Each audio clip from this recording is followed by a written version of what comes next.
Selamat datang kembali di channel Cerita Renal. Hari ini saya akan membawakan kisah yang bikin jantung berdebar dan kepala geleng-geleng. Seorang ibu lurah, anggun, dihormati dan masih bersuami, tiba-tiba terlibat hubungan yang tidak biasa dengan seorang kurir muda. Awalnya cuma kirim paket, lama-lama jadi sering nonton film Jepang bareng, di rumah, berdua tanpa ada siapapun. Dan anehnya, kegiatan itu makin sering dilakukan, justru ketika sang suami sedang sibuk keluar kota. Sebelum lanjut ke dalam ceritanya, seperti biasa, absen dulu di komentar ya. Dari daerah mana kamu berasal dan jam berapa kamu nonton video ini. Oke, kita langsung saja mulai ke cerita lengkapnya. Di sebuah kelurahan yang tenang di pinggiran kota, hidup seorang perempuan bernama Ibu Susi. Usianya 43 tahun. Wajahnya masih segar, penampilannya selalu rapi dan anggun, dan cara bicaranya menenangkan. Ia dikenal sebagai lurah yang bijaksana, dihormati oleh warganya karena kedekatannya dengan masyarakat dan kepeduliannya terhadap masalah sekitar. Di mata banyak orang, Ibu Susi adalah sosok perempuan yang berhasil, berpendidikan, berpengaruh, dan memiliki kehidupan yang mapan. Namun, di balik semua itu, ada kekosongan yang tak pernah benar-benar bisa ia isi. Suaminya, Pak Herman, adalah seorang pengusaha tambang yang sukses. Nama perusahaannya sering muncul di pemberitaan lokal karena proyek-proyeknya yang besar. Tapi, kesuksesan itu punya harga. Pak Herman nyaris tak pernah di rumah. Selalu sibuk, selalu keluar kota, selalu ada urusan pekerjaan yang tak bisa ditunda. Dan seiring waktu, kehadirannya dalam kehidupan rumah tangga perlahan memudar. Yang tersisa hanyalah telepon singkat di malam hari atau pesan singkat yang seringkali hanya berisi jadwal. Ibu Susi tidak pernah menampakkan keresahan itu di hadapan orang lain. Ia tetap tersenyum saat bertemu warga, tetap hadir di acara-acara kelurahan, dan juga tetap menjalankan tugasnya dengan penuh tanggung jawab. Tapi ketika malam tiba dan rumah menjadi sunyi, kesepian datang seperti tamu tak diundang yang menetap terlalu lama. Untuk mengalihkan pikirannya, Ibu Susi mulai menyibukkan diri. Ia aktif dalam berbagai kegiatan masyarakat, menjadi pembina PKK, menghadiri pertemuan warga, dan juga belanja online. Aktivitas belanja ini menjadi semacam hiburan pribadi. Barang-barang kecil, kebutuhan rumah tangga, pakaian, kadang hanya hal-hal sepele yang dibelinya. Bukan karena sangat dibutuhkan, tapi karena ia merasa senang ketika menerima paket. Ada rasa diperhatikan meski hanya oleh sistem otomatis di ponsel. Hingga suatu hari, perasaan itu berubah arah. Pagi itu, saat matahari belum terlalu tinggi, sebuah motor berhenti di depan rumahnya. Seorang kurir turun membawa paket. Bukan wajah yang biasa ia lihat. Kurir itu masih muda, mungkin sekitar 25 tahun. Kulitnya bersih, senyumnya ramah, dan sorot matanya jujur. Ia berdiri di depan pagar sambil memanggil pelan, "Bu, paketnya." Ibu Susi membuka pintu dan keluar. Tatapan matanya tertahan sejenak. Ada sesuatu dari pemuda itu yang berbeda. Bukan sekedar penampilan, tapi mungkin karena cara dia menyapa. Sopan, tulus, dan tanpa basa-basi. "Terima kasih ya, namanya siapa?" tanya Ibu Susi sambil menerima paket. "Arif, Bu, saya baru mulai kerja minggu ini." Jawabnya singkat. "Oh, pantas saya belum pernah lihat," jawab Ibu Susi sambil tersenyum kecil. Sebelum Arif pergi, Ibu Susi dengan nada yang terdengar wajar, tapi agak dibuat-buat, bertanya, "Kalau saya mau tanya paket lagi nanti, bisa saya simpan nomor kamu?" Arif tampak sedikit ragu, tapi akhirnya mengangguk dan menyebutkan nomornya. Ibu Susi mencatat dengan cepat di ponselnya. Wajahnya tenang, namun di dalam hati ada gejolak kecil yang tak biasa. Ia tahu benar bahwa alasannya meminta nomor itu tidak sepenuhnya karena paket.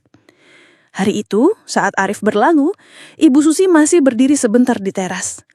Pandangannya mengikuti motor yang perlahan menghilang di tikungan jalan. Ada senyum kecil di wajahnya, yang bahkan ia sendiri tak menyadari. Bukan karena paket, bukan karena belanjaan, tapi karena sesuatu yang lain telah datang hari itu. Sesuatu yang belum ia pahami sepenuhnya, sesuatu yang mengganggu kesepian yang sudah terlalu lama menetap di rumah itu. Sejak pertemuan itu, sesuatu dalam diri Ibu Susi berubah pelan-pelan. Tidak mencolok, Tidak mengganggu rutinitasnya, tapi terasa. Ia mulai menantikan kedatangan kurir bernama Arif itu dengan cara yang tidak ia akui secara langsung, bahkan pada dirinya sendiri. Seminggu setelah pertemuan pertama, Ibu Susi mulai lebih sering membuka aplikasi belanja online di ponselnya. Barang-barang yang dibelinya tidak lagi karena kebutuhan, melainkan karena ia ingin menciptakan alasan yang masuk akal agar Arif kembali datang mengantar paket. Kadang ia membeli teh herbal, kadang alat dapur kecil yang bahkan sudah ia miliki sebelumnya, atau tas belanja kain yang jumlahnya sudah lebih dari cukup di rumah. Ia tahu bahwa itu berlebihan, tapi dalam kesepiannya, aktivitas ini terasa seperti jeda kecil yang menyenangkan. Sebuah ruang di antara kesibukan kantor kelurahan dan keheningan rumah yang dingin. Chat pertama dengan Arif terjadi 2 hari setelah paket pertamanya diantar. Isinya sederhana. Mas Arif, maaf, paket saya belum muncul di aplikasi. Apakah sudah dibawa? Pertanyaan itu sebenarnya tidak penting, karena ia tahu sistem pelacakan sudah jelas. Tapi itu jadi cara halus untuk memulai percakapan. Arif membalas dengan sopan, maaf Bu, mungkin besok baru masuk sistem, tapi saya cek nanti kalau ada saya kabari. Sejak itu percakapan mereka terus berlanjut. Awalnya singkat dan formal. Lama-lama mulai muncul sapaan kecil di awal pesan seperti, "Selamat sore Bu, semoga sehat selalu." Atau komentar santai seperti, "Kok Ibu belanjanya rajin banget ya? Saya jadi hafal alamat ini." Ibu Susi menanggapi dengan tawa singkat dalam pesan, lalu membalas, "Namanya juga butuh hiburan, kalau nggak belanja nanti bosen." Ia menyadari bahwa dirinya mulai lebih santai saat berbicara dengan Arif. Tidak seperti biasanya saat berkomunikasi dengan orang yang lebih muda. Mungkin karena Arif punya cara bicara yang sopan, tidak berlebihan, dan tidak mencoba melangkahi batas. Tapi juga tidak kaku. Ada kesederhanaan yang membuat nyaman. Beberapa kali Ibu Susi mulai mengarahkan agar pengantaran paket dilakukan langsung ke rumah, bukan ke kantor kelurahan. Ia memberi alasan bahwa barang-barang itu sifatnya pribadi dan akan lebih praktis diterima langsung di rumah. Tapi di balik alasan itu, ia hanya ingin memastikan bisa bertemu Arif di waktu yang lebih tenang. Di sore hari, saat tugas-tugas kantor sudah selesai. Arif pun menurut, ia tidak banyak bertanya. Seiring berjalannya waktu, Ibu Susi juga mulai memberi tip kecil setiap kali Arif datang. Bukan dalam jumlah besar, tapi cukup untuk membuat Arif merasa diperhatikan. "Buat beli bensin," katanya sambil tersenyum. Arif menolak beberapa kali, tapi akhirnya menerimanya dengan sopan. Yang lebih dari sekedar tip adalah kebiasaan baru yang mulai terbentuk. Setelah menerima paket, Ibu Susi sering mengajak Arif duduk sejenak di bangku kayu di teras rumah. Ia menawarkan segelas teh, atau sepotong kue yang memang sering ia siapkan sendiri di rumah. Obrolan mereka pun berkembang. Dari sekedar cuaca, berubah jadi cerita ringan tentang pekerjaan, perjalanan, atau sekilas tentang kehidupan. Tak ada yang melanggar batas, tapi ada kedekatan yang tumbuh, perlahan tapi nyata. Arif masih menjaga sopan santunnya. Ia tidak pernah berkata lebih dari yang perlu. Tapi Ibu Susi bisa merasakan bahwa kehadirannya memberi warna baru dalam keseharian Arif, sebagaimana Arif memberi warna dalam hidupnya. Saat Arif tertawa kecil karena cerita-cerita Ibu Susi, saat ia mengangguk dan mendengarkan tanpa berburu-buru, Ibu Susi merasa dihargai, dilihat, didengar, sesuatu yang sudah lama ia tidak dapatkan dari suaminya. Di sela-sela waktu, Ibu Susi mulai menyadari bahwa apa yang ia rasakan bukan lagi sekedar ketertarikan fisik. Ada sesuatu yang lebih lembut dan lebih dalam. Ia menikmati kebersamaan itu, bukan karena Arif muda dan menarik, tapi karena ia hadir. Karena ia membuat rumah itu terasa sedikit lebih hidup. Dan meskipun tak ada yang mereka katakan secara langsung, Ibu Susi mulai menyadari bahwa batas yang dulu jelas kini mulai kabur. Bukan karena ia ingin menghapusnya, tapi karena ia tak lagi tahu di mana batas itu seharusnya ditarik. Waktu terus berjalan. Interaksi yang dulu hanya seputar paket dan chat ringan perlahan berubah arah. Kini, setiap kali Arif datang ke rumah Ibu Susi, percakapan mereka menjadi lebih dalam. Ada rasa nyaman yang tumbuh secara perlahan, tanpa mereka sadari, tanpa pernah benar-benar direncanakan. Sore itu, seperti biasa, Ibu Susi duduk di teras belakang rumah. Sinar matahari mulai meredup, menciptakan bayangan lembut di permukaan meja kayu. Di depannya, 2 cangkir teh sudah tersaji. Arif datang beberapa menit kemudian, mengenakan jaket kurirnya yang tampak mulai pudar warnanya. Ia menyapa sopan seperti biasa. Tapi kali ini, Ibu Susi tidak langsung bicara tentang paket. "Capek ya, Mas Arif? Kalau mau duduk dulu, silakan," ucapnya sambil menunjuk kursi di seberangnya. Arif mengangguk, duduk pelan. Ia sudah terbiasa dengan undangan itu, dan mulai tidak canggung seperti sebelumnya. Beberapa saat, mereka hanya diam. Hening, tapi tidak kaku. Ada ketenangan dalam suasana itu.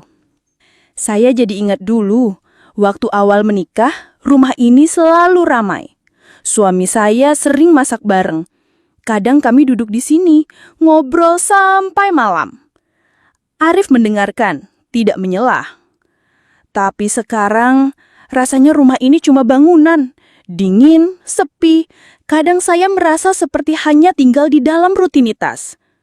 Kata-kata itu keluar pelan tapi jelas.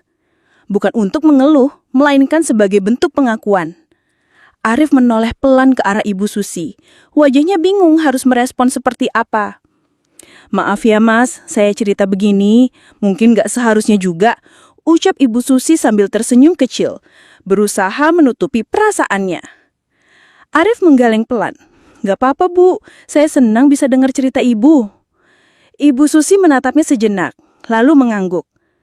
"Kadang saya cuma butuh seseorang yang hadir, itu saja. Bukan buat menyelesaikan apa-apa, hanya hadir dan mendengarkan." Arif tidak langsung menjawab. Ia merasa bingung. Di satu sisi, ia tahu bahwa Ibu Susi adalah istri orang, seorang lurah, dan usianya jauh di atas dirinya. Tapi di sisi lain, ia juga tidak bisa memungkiri bahwa ia merasa nyaman. Ada sesuatu dalam kehadiran Ibu Susi yang terasa menenangkan. Tidak menghakimi, tidak menuntut, hanya ada. "Kadang saya juga merasa bingung, Bu," ucap Arif akhirnya. "Saya kerja keras tiap hari, tapi hidup rasanya kayak jalan di tempat. Nggak tahu mau kemana. Orang tua saya juga nggak pernah benar-benar nanya kabar. Mungkin karena saya anak laki-laki, jadi dianggap harus kuat sendiri." Ibu Susi mendengarkan. Kini gilirannya yang diam. "Saya nggak tahu kenapa, tapi kalau ngobrol sama ibu, saya merasa tenang. Nggak kayak biasanya," tambah Arif pelan. Di antara mereka, kini mulai terbuka ruang kejujuran. Bukan karena mereka berusaha membuka hati, tapi karena perlahan keduanya merasa aman untuk menunjukkan sisi rentan mereka. Ibu Susi dengan kelelahan emosional yang sudah lama dipendam, Arif dengan kegalauan masa muda yang serba menggantung. Mereka tidak membicarakan cinta, tidak juga membicarakan hubungan. Tapi kedekatan itu tumbuh karena sama-sama tahu rasanya tidak didengar, tidak dimengerti. Hubungan itu tidak dibangun atas dasar rayuan atau kepalsuan, tapi dari rasa saling hadir yang jarang mereka temukan dalam hidup masing-masing. Ketika matahari hampir tenggelam, Ibu Susi berdiri membawa cangkir ke dapur. Arif pun ikut berdiri, siap berpamitan. "Terima kasih udah dengar cerita saya," ujar Ibu Susi saat mengantarkan ke pintu. "Sama-sama Bu, terima kasih juga. Udah bikin saya merasa kayak manusia." Ibu Susi terdiam sejenak, lalu tersenyum. Kalimat itu menancap dalam, mungkin lebih dalam dari yang Arif sendiri sadari. Hari itu, mereka berpisah tanpa janji apapun. Tapi di dalam hati masing-masing ada rasa yang tertinggal, rasa yang tak bisa diberi nama, tapi terus tumbuh diam-diam, seperti akar pohon yang merambat tanpa suara, namun kuat. Sore itu, langit terlihat mendung sejak awal. Awan bergulung perlahan di atas kelurahan kecil itu, membawa hawa dingin yang menusuk halus ke kulit. Ibu Susi seperti biasa, duduk di teras belakang rumahnya. Di meja sudah tersedia 2 gelas teh hangat dan sepiring kacang rebus. Ia menatap langit sambil sesekali melihat ke arah gerbang. Tak lama kemudian, suara motor terdengar mendekat. Arif datang dengan jas hujan setengah terbuka. Wajahnya sedikit basah karena rintik yang lebih dulu turun. "Wah, hampir kehujanan ya?" sapa Ibu Susi sambil berdiri. "Iya, Bu. Tadi pas berangkat, cuacanya masih terang," jawab Arif sambil menurunkan ranselnya dan duduk di bangku kayu panjang itu. Tak lama setelah Arif duduk, hujan turun dengan deras. Butir-butir air menghantam atap dan halaman, menciptakan suara yang merata dan menenangkan. Angin membawa percikan ke sisi teras, membuat Arif sedikit bergeser ke dalam. Ibu Susi memandangi hujan itu sejenak, lalu menoleh ke arah Arif. "Masuk yuk, bahasa nanti di sini. Kita nunggu reda di dalam aja." Arif sempat ragu, tapi melihat hujan belum menunjukkan tanda-tanda akan berhenti, ia mengangguk pelan. Di ruang tamu, suasananya hangat. Dinding kayu berpadu dengan pencahayaan kuning redup, menciptakan suasana yang tenang dan nyaman. Ibu Susi mengambil remote lalu menyalakan televisi layar datar yang tertempel di dinding. "Suka film Jepang nggak?" tanyanya sambil membuka aplikasi streaming. Arif tersenyum kecil. "Nggak pernah nonton, Bu, tapi boleh dah dicoba." Mereka pun memilih satu judul film drama Jepang yang tenang, penuh dialog sederhana, dan pemandangan alam. Film itu tidak gaduh, tidak menuntut perhatian penuh, tapi cukup untuk membuat waktu berjalan perlahan. Ibu Susi duduk di sofa sebelah kiri, Arif di ujung kanan. Di antara mereka ada jarak yang tidak terlalu jauh, tapi cukup memberi ruang aman. Mereka menonton dalam diam, sesekali tersenyum atau tertawa kecil saat adegan menyentuh hati muncul. Yang terasa bukan ketegangan, tapi kehadiran. Sebuah kehadiran yang tidak mengganggu, yang tidak menuntut, namun justru menenangkan. Saat film memasuki pertengahan, Ibu Susi sesekali menoleh ingin melihat apakah Arif menikmati tontonan itu. Arif tampak serius, matanya mengikuti setiap gerakan di layar, tapi tidak dengan ekspresi terkejut atau kagum, lebih kepada fokus yang tenang. Ibu Susi merasa senang, tanpa tahu kenapa. Hujan di luar masih turun, meski perlahan mulai mereda. Ketika film selesai, suasana ruangan masih sunyi. Ibu Susi berdiri, mengambil gelas kosong dan meletakkannya di dapur. Arif pun ikut berdiri, mengambil jaketnya. "Sepertinya hujannya sudah agak reda, Bu," katanya sopan. Ibu Susi mengangguk. "Iya, terima kasih ya, sudah mau nemenin." Arif mengangguk pelan. "Sama-sama, Bu. Terima kasih juga sudah izinin numpang nunggu hujan." Malam itu, mereka berpisah seperti biasa. Tidak ada kalimat yang berlebihan, tidak ada gerakan yang melampaui batas. Tapi, di antara keheningan dan hujan yang perlahan pergi, ada sesuatu yang tinggal. Rasa yang tidak disebutkan, namun diam-diam tumbuh lebih alam. Hari-hari setelah itu, kebiasaan baru pun terbentuk. Setiap kali langit mulai mendung, setiap kali Arif selesai bekerja, dan suami Ibu Susi sedang tidak di rumah, mereka kadang menonton film bersama. Tidak harus selalu Jepang, kadang film dokumenter, kadang hanya acara televisi biasa. Namun yang mereka cari bukan filmnya. Yang mereka nikmati adalah waktu yang mereka habiskan tanpa tekanan. Di tengah dunia yang bergerak cepat, mereka menemukan ruang kecil di mana waktu seolah melambat, memberi ruang bagi perasaan yang tumbuh perlahan. Ibu Susi mulai menyadari bahwa kedekatan ini bukan lagi sekedar pelarian dari kesepian. Ia tidak lagi menunggu pakat, melainkan menunggu percakapan. Bukan untuk dihibur, tapi untuk merasa hidup. Bukan untuk diistimewakan, tapi untuk merasa hadir dan dilihat sebagai manusia. Dan Arif, dengan kesederhanaannya, telah menjadi bagian dari rutinitas itu. Bukan sebagai kurir, bukan sebagai tamu, tapi sebagai seseorang yang memberi warna dalam hari-hari yang sebelumnya hampa. Mereka tidak pernah mendefinisikan hubungan itu. Tidak perlu, karena yang mereka miliki bukan sesuatu yang harus diberi nama, melainkan sesuatu yang cukup dirasakan. Kebersamaan yang semula tumbuh diam-diam kini mulai terlihat, bukan karena mereka sengaja memperlihatkannya, tetapi karena perlahan batas antara pertemuan yang kebetulan dan pertemuan yang disengaja mulai hilang. Ibu Susi dan Arif kini tak lagi hanya duduk di teras atau menonton film di ruang tamu. Mereka mulai makan malam bersama di luar, sesekali berjalan kaki di taman kecil dekat perumahan saat senja turun. Di tempat umum mereka tetap menjaga sikap. Tidak ada sentuhan, tidak ada hal mencolok, tapi kebersamaan yang intens selalu menyisakan jejak. Warga mulai melihat, mulai menebak, lalu mulai membicarakan. Semuanya bermula dari sebuah malam di sebuah warung makan sederhana, tidak jauh dari balai kelurahan. Ibu Susi duduk berhadapan dengan Arif. Mereka tampak santai, tertawa pelan seperti dua orang yang sedang menikmati makan malam setelah hari yang panjang. Di meja mereka tidak ada yang istimewa, hanya 2 piring nasi goreng dan 2 gelas teh tawar.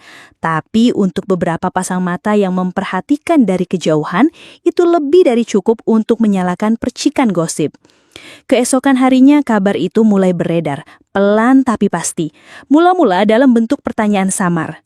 Itu kurir yang sering ke rumah Bu Lurah ya? Kemudian berubah menjadi pernyataan yang lebih tajam. Mereka makin dekat, sekarang makan malam berdua segala.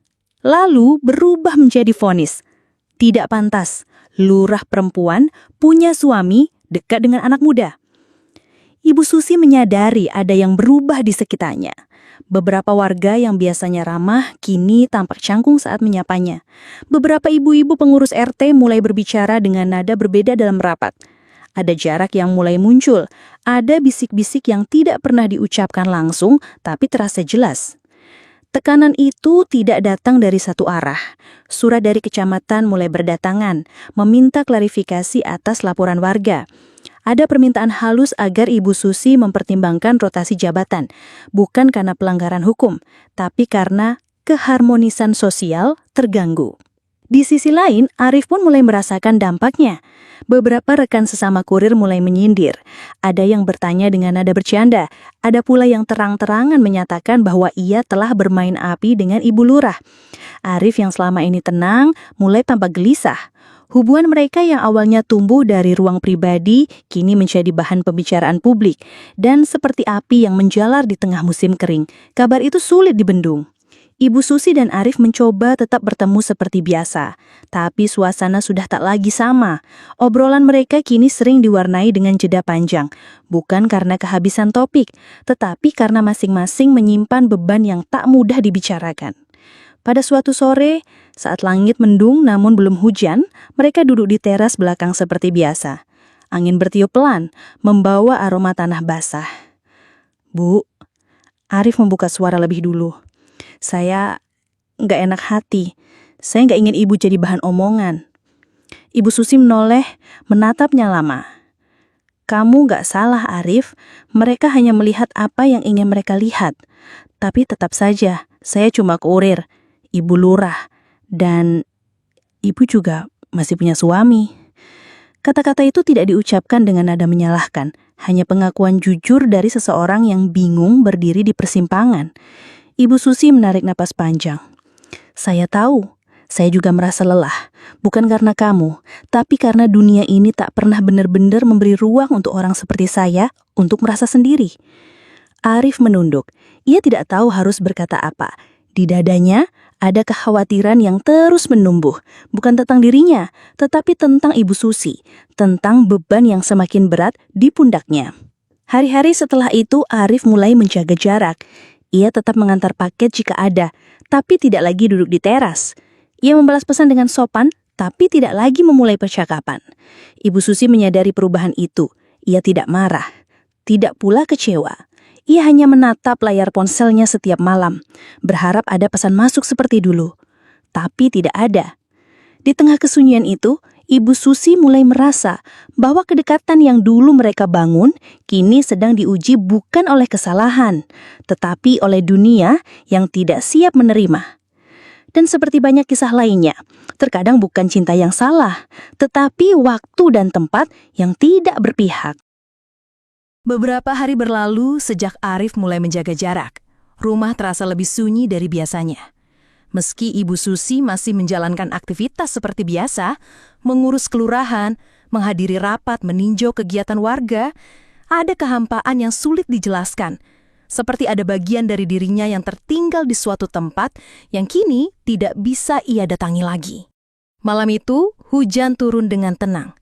Ibu Susi duduk di ruang kerjanya, membuka laptop untuk meninjau laporan kegiatan. Pandangannya kosong, pikirannya melayang. Di luar, rintik hujan seperti suara latar yang menenangkan dan menyesakkan dalam waktu bersamaan. Tiba-tiba, sebuah email masuk.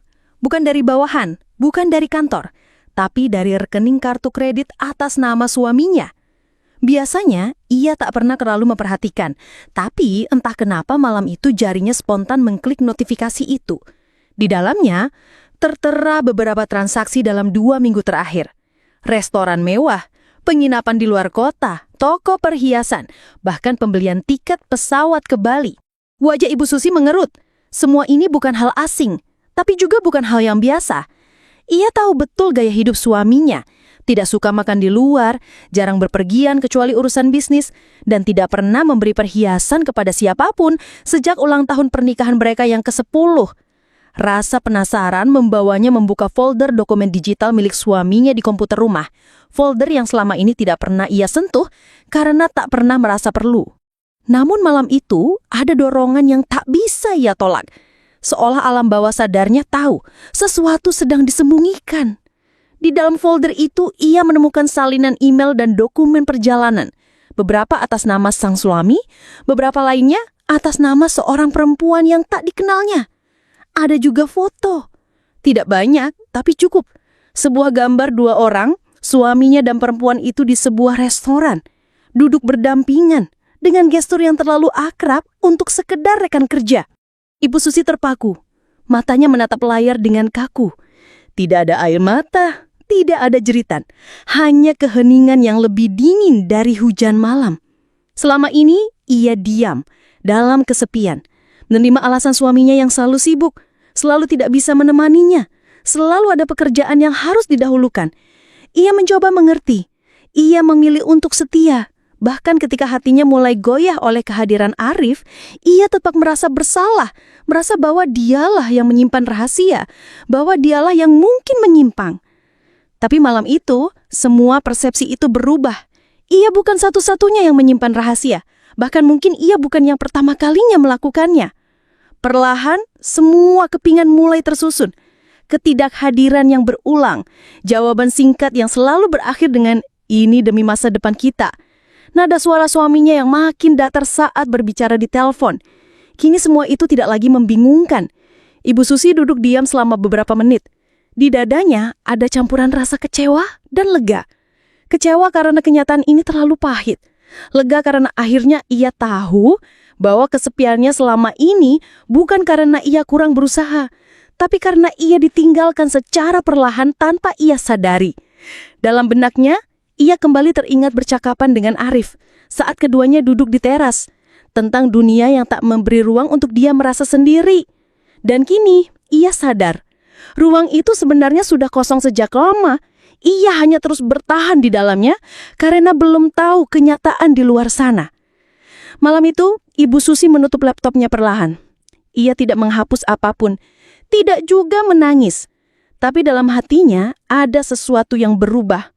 Bukan kemarahan, bukan dendam, hanya sebuah kesadaran tenang bahwa hidup tak selalu harus mengikuti narasi yang dibuat orang lain.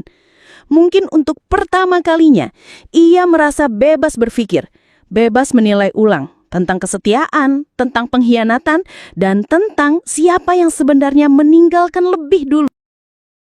Beberapa minggu setelah malam itu, Ibu Susi akhirnya mengambil keputusan yang selama ini hanya ada dalam pikirannya. Bukan karena emosi, bukan pula karena tekanan dari luar, tetapi karena kesadaran dalam dirinya sudah bulat. Ia tidak lagi bisa hidup dalam bayang-bayang seseorang yang telah lama pergi, meski tubuhnya masih hadir di rumah. Gugatan cerai pun ia ajukan dengan tenang. Prosesnya tak berjalan mudah, tapi juga tidak seberat yang ia bayangkan. Suaminya mencoba mempertahankan citra, menyembunyikan banyak hal. Namun bukti-bukti yang dikumpulkan Ibu Susi terlalu kuat untuk dibantah. Persidangan berjalan selama beberapa bulan. Di dalam ruang pengadilan, fakta demi fakta terungkap tentang wanita lain, tentang uang yang dipakai untuk kepentingan pribadi, dan tentang kebohongan yang terus dipelihara di balik alasan demi pekerjaan. Hakim akhirnya memutuskan bahwa sebagian besar aset usaha tambang yang selama ini dibangun bersama jatuh ke tangan Ibu Susi. Keputusan itu bukan hanya kemenangan hukum, tetapi juga kemenangan moral. Untuk pertama kalinya dalam hidupnya, Ibu Susi merasa dirinya dilihat dan dihargai sebagai pihak yang selama ini diam tapi tidak kalah. Setelah keputusan itu, Ibu Susi memilih untuk mundur dari jabatannya sebagai lurah. Bukan karena kalah oleh tekanan masyarakat, tetapi karena ia ingin memulai sesuatu yang benar-benar baru. Ia tidak ingin terus hidup di tempat yang membuatnya selalu mengingat luka. Ia butuh ruang yang bersih, yang bisa ia isi dengan langkah-langkah baru yang jujur dan damai. Ia pun meninggalkan rumah lamanya bersama dengan segala kenangan di dalamnya. Ia pindah ke kawasan yang lebih tenang, jauh dari pusat kota, mendekati wilayah tambang yang kini menjadi miliknya. Sebuah rumah sederhana ia bangun di sana. Bukan megah, tapi cukup untuk menampung hati yang telah melalui banyak badai. Arif, si kurir muda yang dulu hanya menjadi bayang-bayang pelarian sesaat, kini hadir sebagai pendamping yang nyata. Ia sempat ragu, sempat ingin pergi karena merasa tak layak. Tapi Ibu Susi menenangkannya dengan sikap tenang yang tak menghakimi. Hubungan mereka kini berdiri di atas kejujuran, bukan keinginan sesaat. Mereka sama-sama tahu bahwa kisah mereka tak biasa, tapi bukan berarti tidak layak diperjuangkan. Bersama-sama, mereka belajar menjalankan bisnis tambang. Ibu Susi memimpin dengan pengalaman dan ketegasannya, sementara Arif, dengan semangat dan kerendahan hati, belajar dari bawah. Mereka tidak membangun kekuasaan, tapi membangun kehidupan. Perlahan, tapi pasti. Masyarakat di sekitar tambang mulai mengenal Ibu Susi bukan sebagai lurah, bukan sebagai istri pengusaha, tetapi sebagai sosok mandiri yang berani mengambil kendali atas hidupnya. Ia tak lagi menjadi perempuan yang menunggu di balik jendela berharap suaminya pulang. Ia adalah perempuan yang memilih untuk berjalan keluar rumah, menata arah sendiri, dan tak takut terhadap kata-kata orang. Kini, Ibu Susi menjalani hari-harinya dengan lebih tenang. Pagi ia habiskan untuk mengawasi jalannya tambang, siang ia kadang membantu di administrasi, dan sore ia sering duduk di beranda rumah, menikmati teh sambil memandang hamparan tanah luas yang kini jadi bagian dari hidupnya. Arif ada di sampingnya, bukan sebagai pelarian, tapi sebagai seseorang yang hadir karena ia sendiri ingin ada di sana. Kisah mereka bukan kisah yang sempurna. Ada luka, ada kerikil, ada waktu yang sempat membuat langkah terasa berat. Tapi dari semua itu, lahir sebuah bentuk kebahagiaan yang tidak ribut, yang tidak butuh pengakuan dari luar, hanya butuh saling memahami. Dan di sana, Ibu Susi menemukan dirinya kembali. Bukan sebagai korban, bukan pula sebagai pihak yang salah, tapi sebagai perempuan yang bertahan, memilih, dan akhirnya menang. Bukan hanya atas orang lain, tapi atas hidupnya sendiri.